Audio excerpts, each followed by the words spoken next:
Innocent suffering ಅನುಭವಿಸಿ ಆತನು ಏನು ಮಾಡಲಿಲ್ಲ. ಆತನು ಯಾವ ತಪ್ಪನ್ನು ಮಾಡಲಿಲ್ಲ, ಯಾವ ಪಾಪವನ್ನು ಮಾಡಿಲ್ಲ. ಆತನ ಮುಖದ ಮೇಲೆ ಉಗುಳ್ತಾ ಇದ್ದಾರೆ, ಆತನ ತಲೆಯ ಮೇಲೆ ಅವರು ಹೊಡೆದರು ಎಂಬುದಾಗಿ ಬರೆದಿದೆ. ಆ ಮಾತನ್ನು ಬರೆಸುವಾಗ 15-19 ನೋಡುವಾಗ ಬೆತ್ತದಿಂದ ಆತನ ತಲೆಯ ಮೇಲೆ ಹೊಡೆದು ಎಂಬುದಾಗಿ, ಬೆತ್ತದಿಂದ ಆತನ ತಲೆಯ ಮೇಲೆ ಎಷ್ಟು ಜೋರಾಗಿ ಹೊಡೆದಿರ್ತಾರಲ್ಲ.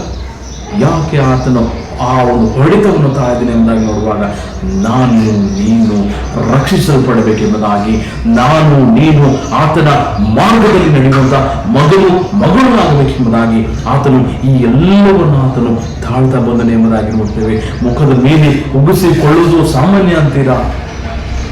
4 ಜನರ ಮುಂದೆ, ನಿಮ್ಮ ಕುಟುಂಬದವರ ಮುಂದೆ ನಿಮ್ಮನ್ನು ಯಾರಾದರೂ ಮುಖದ ಮೇಲೆ ಉಗುಳಿದಾಗ ನಿಮಗೆ ಎಷ್ಟು ಫೀಲ್ ಆಗುತ್ತೆ, ಎಷ್ಟು ಅವಮಾನ ನಿಮಗೆ ಫೀಲ್ ಆಗುತ್ತೆ ಅಲ್ವಾ? ಯೇಸು ಸ್ವಾಮಿ ಆ ಒಂದು ದಿನದಲ್ಲಿ ಅಷ್ಟೊಂದು ಜನರೆಲ್ಲರ ಮಧ್ಯದಲ್ಲಿ ಆತನು ಮುಖದ ಮೇಲೆ ಉಳಿಸಿಕೊಂಡಿರುವಾಗ ಎಷ್ಟು ನೋವಾಗಿರ್ಬೋದು ನೋಡಿ.